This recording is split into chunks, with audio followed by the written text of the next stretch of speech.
Salomão, filho de Davi, foi um homem que no começo da sua caminhada temeu a Deus, fez tudo aquilo que o Senhor queria, mas chegou em determinado momento, por conta dele ter muitas mulheres, a Bíblia vai dizer que ele tinha pelo menos 1000 mulheres, juntamente com as esposas e concubinas, servas, e uma dessas mulheres, algumas, eram mulheres pagãs, mulheres que não adoravam o Deus, de Israel, mas adorava a Deus estranho. E no final da sua jornada, Salomão, ele adora um desses deuses que as suas mulheres adoravam. E o Senhor se ira muito com ele, e diz para ele que ele tirará o reino da sua família e dará a metade a um dos seus servos, que se chamava Jeroboão. Jeroboão não sabia desse acontecido. Ele vai viajar. Quando ele está na estrada de encontro à cidade que ele estaria indo, se levanta um profeta chamado Aías. E quando ele encontra esse profeta, o profeta pega uma das suas vestes e rasga em 10 pedaços.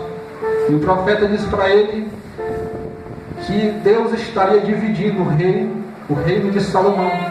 Estava dando as 10 tribos a Jeroboão, e somente 2 tribos ficaria com o rei de Davi, Salomão. E foi isso que aconteceu. Salomão, sabendo dessa história, tentou matar Jeroboão. Jeroboão foge, fica um tempo no Egito. Salomão morre, e quem fica no seu lugar? Roboão. Mas Roboão, com pouca experiência no reinado, ele vai pedir orientação aos mais velhos do seu reinado, porque o povo estava indagando que estavam trabalhando muito, porque seu pai Salomão tinha colocado muito trabalho para eles, e eles estavam cansados. Então eles foram clamar para Roboão que ele diminuísse a carga de trabalho. E os velhos homens que ele pediu conselho, falou que ele escutasse o povo, que ele seria bem. Mas ele não se contentou com a resposta dos mais velhos e foi procurar uma resposta com os jovens, seus amigos. E as respostas que ele deu para ele foi que ele continuasse com os trabalhos pesados. E isso não agradou o povo.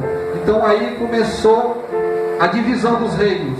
Uns ficaram do lado de Jeroboão e outros foram para Roboão. 10 tribos ficaram com Jeroboão e somente 2, Benjamim e Judá, ficaram com Roboão. A capital se dividiu. Uma ficou ao sul, Jerusalém sendo capital no reino do sul, e Samaria sendo o reino do norte. Daí você vai ver que em Crônicas vai contar as histórias dos reis de Israel e dos reis de Judá. A história vai dizer que 19 reis passaram por os 2 reinos, norte e sul, mas somente 5 reis fizeram a vontade de Deus. E Ezequias foi um desses reis que se levantou com ousadia para fazer a vontade de Deus em um tempo difícil. Por que no tempo difícil? Porque seu pai Acais foi também um rei, mas foi um rei pagão, um rei que não fez a vontade de Deus, que destruiu Judá com a sua idolatria, levou o povo de Deus também à idolatria, e por causa disso veio muitos reinos diante de Judá e destruía, levava as pessoas em cativo, levava as riquezas. Então grande sofrimento Judá passou nesse período. 16 anos Judá passou em sofrimento nas mãos de seu pai Acais. E a Bíblia vai dizer no capítulo 29 que Ezequias ele assume o poder depois que seu pai morre com 25 anos, e ele reinou 29 anos, e o nome da sua mãe era Abia. Esse detalhe me chamou muita atenção do escritor denominar o nome da sua mãe.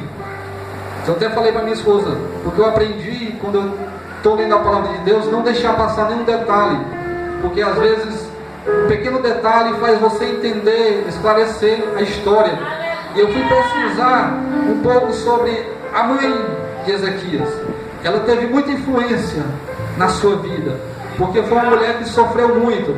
A Bíblia vai dizer, a história vai dizer que ela foi uma mulher que preservou Ezequias, não somente contra o seu pai, porque seu pai foi um homem terrível, foi um homem que pegou os seus próprios filhos e sacrificou, queimou vivo a outros deuses. Então ele também tinha alvo, como se fosse, Ezequias também era um alvo de Acais. Então sua mãe cuidou, escondeu, preservou ele, não só do seu pai, mas também na palavra. Ela dizia: está vendo porque Judá está passando essa tribulação? Você está vendo porque Judá está passando dessa forma? Os reinos vêm, matam as crianças, matam as mulheres, roubam os nossos bens, roubam o nosso alimento. É por causa do seu pai, porque o seu pai não está obedecendo a Deus, não está servindo ao Deus verdadeiro. Tudo isso que está acontecendo é por conta que o seu pai abandonou a Deus. E ela foi ensinando isso a Ezequias. Por isso que eu digo que ela foi uma grande influência na sua vida. E aqui eu já faço uma pausa para perguntar a você, pai: como está sendo a sua influência com seu filho? Como é que você está se comportando com seu filho? Você tem ensinado ele a palavra de Deus? Porque se a sua mãe não tivesse ensinado, mostrado a situação que Judá estava passando, talvez eles teriam morto, seria sacrificado também, ou seria um rei mau, assim como seu pai teria assumido a mesma característica, tinha levado também Judá à ruína. Porque o que nós vemos hoje é que os pais estão muito longe dos filhos, não tem aquela intimidade com os filhos.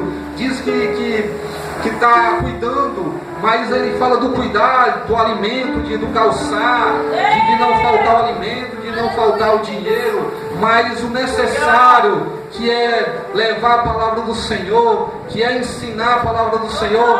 Nós vemos que os pais, eles estão muito longe dos filhos, estão deixando os filhos viver da forma que quer. E você vê que começa desde pequeno. Você vê que um pai, ele já pega um celular, um tablet, a criança com 5 anos, ele já joga nas mãos do filho. O filho ali começa a preencher a sua mente com jogos, com imagem, com os filmes. Se você perguntar a uma criança quem é o Homem de Ferro, quem é o Batman, ele vai saber. Mas se você perguntar a história de Jesus, ele vai ficar perdido sem saber. Se você perguntar quem é Deus, ele não vai responder direito. Mas se você perguntar qualquer coisa da tecnologia, ele vai saber lhe responder. Aleluia. Por que eu pergunto isso? Porque os jovens, as crianças, é o futuro, é o projeto de Deus. Deus, ele estabeleceu um projeto para a família. Qual? De nós obedecer a sua palavra, passar para os filhos, e quando os seus filhos crescer, ele fazer a mesma coisa, e assim sucessivamente. Mas nós vemos que em determinado tempo passado, não foi assim que aconteceu e nem está acontecendo. Nós vemos que a intimidade dos pais com o filho tem sido pouco. E nós temos que parar para pensar nisso. Se nós quisermos ter os nossos filhos em uma direção correta, em um caminho correto, nós temos que começar a abrir nossos olhos. Eu sei que muitos pais trabalham, chega o dia cansado, mas nós temos que pegar o dia de folga e começar a conversar com nossos filhos. Porque Provérbios, ele vai dizer que nós temos que ensinar os nossos filhos no deitar, no levantar e no andar, todos os dias. Porque a palavra de Deus, ela é vida.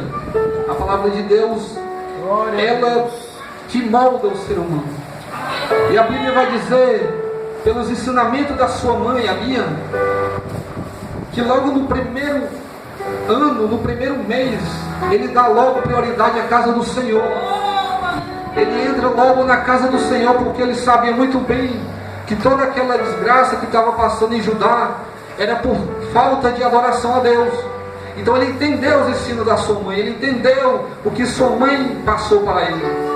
E a Bíblia diz que logo no primeiro ano, no primeiro mês, ele não se preocupa com outra coisa. Ele poderia muito se preocupar com a sua casa, com o restante de Judá, mas não.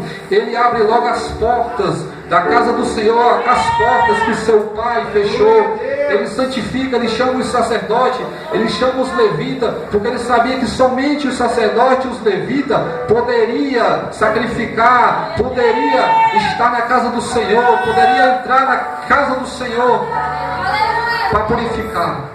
E um dos ensinos que ele manda: purificai a casa do Senhor, se purificai.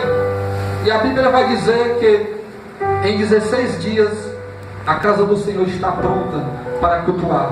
E a Bíblia vai dizer que ele entra para dentro da casa do Senhor a sacrificar pelos seus pecados, por Judá. E as bênçãos do Senhor, ela começa a vir sobre Judá. Aleluia. As misericórdias do Senhor começam a vir sobre Judá. E podemos ver que agora Judá está de pé. Agora Judá está vivo. Porque só há vida na gente se nós estivermos na presença do Senhor. Nós só estamos de pé se nós tivermos Deus em nossa vida. Nós só temos se Deus estiver em nossa vida. Oh, glória a Deus. E você vê no capítulo 32 que depois dessas coisas, depois da reforma que ele fez em Judá, depois do renovo que ele fez em Judá, depois que Judá está de pé, depois que Judá agora tem vida, o inimigo se levanta. Senaqueribe fica sabendo o que está acontecendo em Judá, fica sabendo que Ezequias está fazendo em Judá, que agora Judá está de pé, que agora Judá tem riquezas, que agora Judá está adorando o verdadeiro rei, o verdadeiro Deus do universo. E o inimigo se levanta, porque é assim que acontece. Não pense que o alvo do inimigo são aqueles que estão lá fora. Não pense que o alvo do inimigo são os jovens lá fora, mas são os jovens que estão aqui dentro. Por quê? Porque hoje os jovens estão de pé, porque tem Deus na vida. E a Bíblia diz em João 10:10 que o inimigo, o ladrão, ele veio para matar, roubar e destruir. E ninguém mata ninguém morto, só mata quem tem vida. Ninguém rouba ninguém se você não tem nada. Ninguém vai derrubar você se você não está de pé. Então o inimigo que Jesus ele indaga como ladrão, o ladrão que ele está falando é o inimigo. Então quando Judá está de pé, o inimigo se levanta. Quando Judá tem vida, agora o inimigo se levanta. E assim somos nós também. Depois que nós aceitamos a Jesus, o inimigo, o alvo dele somos nós. Por isso que nós temos que proteger. E quando nós aceitamos a Jesus, nós se tornamos templos e morada do Espírito Santo. Então por isso que nós se tornamos alvo do inimigo. Porque dentro de nós tem algo impressionante, algo tremendo, que o Senhor rogou a Deus, que se chama Espírito Santo. E dentro do Espírito Santo, juntamente com o Espírito Santo, tem os seus frutos. Fruto esse que faz o homem mudar. Fruto esse que faz o homem deixar a velha criatura. Fruto esse que faz a gente viver a vida correta. Que são o amor, que é a fé, que é a longanimidade, a benignidade, que é a temperança, o domínio próprio. E o inimigo sabe, se eu tenho fé, eu vou agradar a Deus. Porque a Bíblia diz que sem fé é impossível agradar a Deus. Então se eu tenho fé dentro de mim, se eu tenho amor, e a Bíblia diz que o amor tudo suporta, eu vou ter condição de suportar as provas. Eu vou ter condição de suportar as dificuldades. Eu não vou me perturbar. Eu não vou me desesperar por qualquer coisa. Por quê? Porque eu tenho algo dentro de mim que me fortalece. Eu tenho algo dentro de mim que me dá força. Esse é o Espírito Santo. Por isso que nós somos templos e nós somos alvo do inimigo. Por que eu digo isso? Porque um dos objetivos do inimigo naquela época era destruir o templo, que era como uma forma de vitória para o seu Deus. Se ele destruísse o templo de alguém, de outro reino, era como se o Deus dele fosse maior do que o outro Deus do reino. Então o intuito de Senaqueribe era esse. Um dos intuitos era destruir o templo de Deus. E nós podemos ver que Ezequias, no capítulo 32, ele vai perceber que o inimigo está vindo, porque ele estava vigilante. E não tinha como ele proteger totalmente Judá, mas ele protege onde o templo estava, em Jerusalém. O templo estava em Jerusalém. E a Bíblia vai dizer que ele vai reunir o povo e vai pedir, e vai perguntar, versículo 3: e teve conselho com seus príncipes e por seus varais para que se tampasse as fontes das águas que havia fora da cidade, e eles os ajudaram. Ele, para proteger o templo, que tanto ele almejou, que tanto ele se esforçou para purificar, foi necessário ele fechar algumas fontes. E eu aprendi que tampar fontes é sacrificar. Por quê? Porque ele teve que sacrificar o povo. Porque quando ele tampou as fontes, ele impediu das águas chegar até o povo de Judá. Então, quando ele tampa as fontes, aquele povo está sacrificando. Então, tampar fonte significa sacrificar aquilo que eu gosto. Porque a água é vida. A água, a ciência vai dizer que o nosso corpo ele tem mais água, ele precisa de mais água do que alimento. Muitos vão dizer, se você for jogado, está no deserto, se lhe der comida e água, e se a água faltar, você morre mais rápido do que com menos água. Se você tiver água, você sobrevive mais. Então a água é vida. Então quando ele tampa as fontes, ele sacrifica aquilo que ele almejava. Ele sacrifica aquilo que ele gostava. Então, para nós protegermos o templo do Senhor, nós temos que fechar as fontes. Aleluia. Deus me colocou 3 fontes no meu coração para me falar nesta noite para vocês. 3 fontes que têm destruído muitos jovens. Que muitos jovens não têm vigiado. Por causa disso, o inimigo ele tem destruído. Ele tem enfraquecido muitos jovens. E a primeira fonte que o Senhor me colocou no meu coração são as amizades. Aleluia. Amizades, ela influencia. Por que eu digo isso? Porque eu sou prova viva. Alguns anos atrás eu andei com algumas amizades. E por causa das amizades, eu fui influenciado. Foi através das amizades que eu bebi a primeira vez, que eu provei álcool a primeira vez. Foi através das amizades que eu me embriaguei a primeira vez. Foi através das amizades que eu provei a maconha a primeira vez.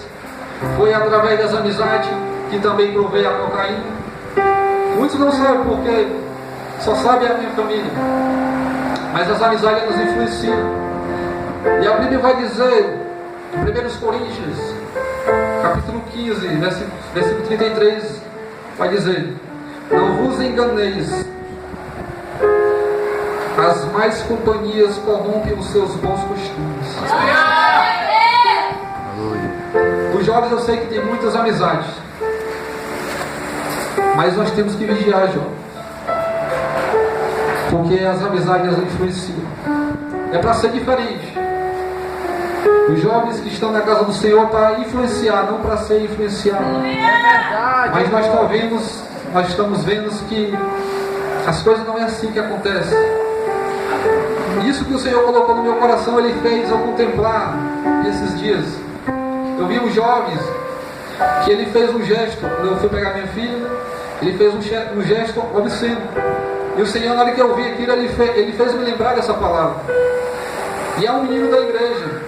Só que é um menino que talvez esteja andando com mais companhia e está aprendendo coisas que desagradam a Deus.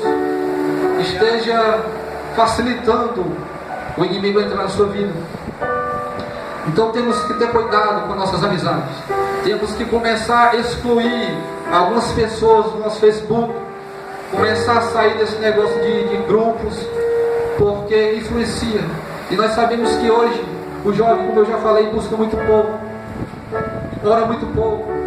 E um homem chamado John Wesley, ele já dizia que quem ora muito, muito poder tem. E quem ora pouco, pouco poder tem. Então, se eu quero ter poder, mas poder para quê? Para resistir o mal, para resistir às tentações, eu tenho que buscar o Senhor. Eu tenho que estar próximo dEle. Se eu quero influenciar no meu colégio, no meu trabalho, eu tenho que estar perto de Cristo. Eu tenho que o adorar, eu tenho que ler a sua palavra, eu tenho que orar, eu tenho que buscar mais Ele. Porque senão quem vai ser influenciado somos nós. Como eu disse, eu fui influenciado. Foi através de amizades que eu provei a bebida, que conheci a maconha, a cocaína. Mas Deus foi tão bom que sempre eu me lembrava dos ensinos da minha mãe e da igreja. Por isso que é bom os ensinos. Porque sempre eu dizia, olha, minha mãe falava muito, não vai beber, não vai usar droga, mas você faz por causa da convivência com o colega, você quer alegrar o amigo, você quer que ele se sinta bem, né? Começa assim, você começa recebendo ali um convite para aniversário, um convite para uma festa, e nós sabemos que nessas festas de jovens que não conhecem a palavra tem bebida, vai ter dança, vai ter o funk, vai ter o forró, e se você não busca, você vai estar imune, você vai estar desapercebido, você vai estar com as fontes abertas para o inimigo. Você vai ver que o povo ele vai fazer uma pergunta: por que Senaqueribe vai vir e vai encontrar tanta água? Tanta água. No Oriente Médio, se você chegar no Oriente Médio, e se uma pessoa lhe der um copo d'água, se você chegar na casa dele e lhe der um copo d'água, ele está dizendo para você que você é bem-vindo na sua casa. No livro de Juízes, no capítulo 4, vai contar a história de Débora, uma juíza levantada por Deus para julgar o povo, e de um homem chamado Baraque. Tinha um povo que estava afligindo o povo de Israel nesse tempo. Débora chama Baraque para batalhar, mas Baraque, com medo dos 900 carros de ferro que esse povo tinha, ele não vai. Ele disse: eu só vou se tu for, Débora. E uma mulher já com seus 90 anos, ela disse: pois eu vou. Mas a honra da vitória, ela não vai ser dada para ti, ela vai ser dada para uma mulher. E quem era essa mulher? Era Jael, esposa de Eber, porque Eber tinha uma aliança com Sísera, que era comandante do exército de Jabi, ele que fez os 900 carros de ferro. Então, quando eles começaram a batalhar naquele vale, a Bíblia não diz, mas o estudo vai dizer que Deus envia uma chuva dentro daquele vale, e aqueles 900 carros, eles começam a pesar, eles começam a atolar, e o povo de Israel começa a vencer a batalha. E o seu comandante, Sísera, ele corre para a casa dessa mulher, Jael, que era marido de Eber, que ele tinha uma aliança. E quando ele chega na porta da casa, ele pede água. Só que ela não dá água para ele. Por quê? Porque ela não aceitava a aliança que seu esposo tinha com Sísera. E ela dá leite. E a Bíblia diz que ele adormece e ela mata ele com uma estaca enfiada na cabeça. E quando Baraque chega, ela mostra o cadáver de Sísera. Então a vitória foi dada para ela, mas perceba que quando ele chega, ele pede água, e ela não dá, porque ela sabia muito bem, se ela desse água para ele, ela estava dizendo que ele era bem-vindo na casa dele. Então, quantas pessoas não têm dado água para o inimigo? Quantas pessoas não têm deixado as suas fontes abertas? E o inimigo ele tem destruído muitos templos. Mas eu estou dentro da igreja, eu estou louvando. Mas o que adianta? Porque a verdadeira adoração não é o que sai da minha boca. A verdadeira adoração não é cantar um louvor da Gabriela Rocha, não é cantar Isadora Pompeu, mas a verdadeira adoração ela consiste em duas partes. A primeira parte são as nossas obras, e a segunda parte é o que sai da minha boca. Se eu viver lá fora uma vida errada e chego aqui cantando o melhor louvor, um louvor bonito, a minha adoração é reprovada por causa das minhas obras. Mas se eu dou lá fora uma verdadeira adoração com as minhas obras, o que sai da minha boca cheira até o céu como cheiro suave. Então nós temos que aprender o que é ser verdadeiro adorador. Não é só cantar bonito, nós temos que estar focado na nossa vida. O Senhor tem me levado para o livro de Malaquias, o último livro do Velho Testamento.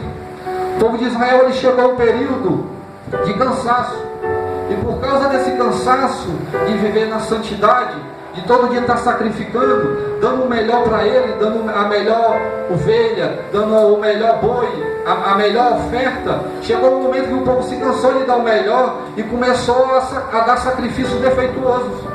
Começou a dar ovelha aleijada, começou a dar ovelha cega, começou a dar ovelha feridenta. E o pior é que o sacerdote via e não dizia nada. E isso é um espelho para hoje. Está acontecendo a mesma coisa. Você vê que o jovem vai lá para fora, vive uma vida de qualquer jeito, e quando chega aqui, dá uma adoração, estremece, mas as suas atitudes estão reprovando.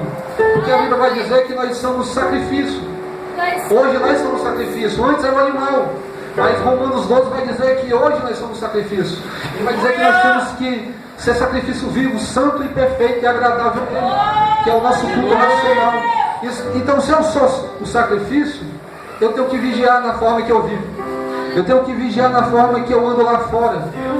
Para que quando eu chegar aqui, o que sai da minha boca venha chegar até o céu. Porque a Bíblia vai dizer também no capítulo 59 de Isaías que o povo clamava, que o povo orava, que o povo louvava, mas Deus não respondia por causa da iniquidade. Aí Isaías vai dizer que eis que a mão do Senhor ela não está encolhida, e nem os seus ouvidos estão agravados para que não possa abençoar. Isaías está dizendo que Deus ele continua da mesma forma. A mão dele continua estendida para abençoar. Aleluia. O ouvido dele ainda não está tampado. Ele está atento para te ouvir. Mas o problema é que as nossas atitudes têm reprovado. E quando nós clamamos, não chega até o céu. Porque a iniquidade é o que é o costume. Não é pecar somente, é você se acostumar com aquilo. É se acostumar com o pecado e praticar ele todos os dias. E nós vimos que os jovens têm sido presa fácil para isso. Torno a dizer, temos que buscar, temos que tomar mais posição diante de Deus. E a Bíblia vai dizer que Ele fecha as fontes. A primeira fonte é amizades, que nós temos que vigiar, que nós temos que começar a excluir. Ah, irmão, eu não posso ter amigo? Pode, mas você tem que influenciar ele. Você tem que demonstrar quem você é. Não tem que ter vergonha de dizer que você é crente. Para ele ver que você é diferente. Para ele ver que você vai mudar também a vida dele. Que ele olhe para você e sinta desejo de ser que nem você. A segunda fonte que o Senhor colocou no meu coração, quando eu falei isso para minha esposa ficou até com medo. Rapaz, tu vai conversar sobre esse negócio? Eu vou. Namoro fora de tempo. Isso aqui tem pegado um bocado de jovem. Por que fora de tempo? Porque não estão preparados ainda. E você vê que tem muitos pais aí liberando seus filhos para namorar com 15 anos. E isso é um grande perigo. Se você não sabe, você está colocando a vida do seu filho em perigo. E ele pode entristecer a sua vida. O inimigo, ele trabalha de uma forma hoje, ele ilude de tal forma o jovem, e principalmente os pais que não vê, porque permitir que um jovem de 15 anos venha namorar, um certo pregador disse que é mesmo colocar um ponto 50 na mão de uma criança. Por quê? Porque quem namora muito novo, irmão, logo vai cometer fornicação e vai estar dentro do conjunto louvando ao Senhor. E tem acontecido em muitos, porque muitos não têm coragem de, quando pratica a fornicação, chegar para o pastor e falar, e continua adorando e continua glorificando, mas namorando, fornicando na presença do Senhor. Isso o inimigo é uma das estratégias que ele tem feito. Ah, mas eu não posso namorar, o povo lá no mundo namora. No mundo é sem lei. E quando você aceita Jesus, juntamente com Jesus, vem várias leis que nós temos que obedecer. E uma delas é a lei do casamento. É a lei do casamento. Que você tem que ter só um até a morte. E nós vemos que o perigo de um jovem, de um adolescente namorar cedo, é dele ter vários namorados, várias namoradas ao decorrer do tempo. Porque isso, se você tem vários namorados, isso é o intuito do inimigo, é lhe envergonhar. Porque quando você passar pelaquele que você namorou a primeira vez, e se você tiver feito alguma coisa com ele, você vai abaixar a cabeça, você vai ficar com vergonha, porque você vai saber o que vocês fizeram.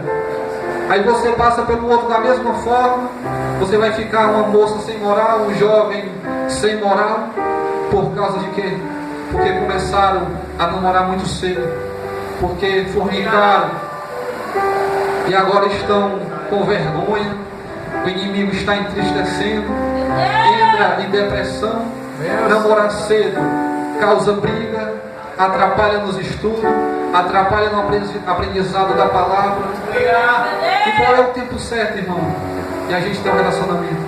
Quando você estiver bem espiritualmente, a palavra no seu coração, quando você tiver terminado os seus estudos, para quê? Para que se você cometer qualquer ato desagrade ao Senhor, você venha estar preparado para casar. Porque o inimigo ele tem trabalhado muito forte nisso. Nesse dia eu vi um menino desse tamanho lá no colégio, agarrado, não passar nem mosquito, desse tamanho. Ali só Jesus. Olha o que significa fornicação. Aprendi isso nesses dias. Sem lei, sem bênção e sem luz. Por que sem lei? Porque não foi registrado. Não tem documento. Por que sem bênção? Porque o pai não abençoou e nem recebeu a bênção do pastor. Por que sem luz? Porque as escondidas.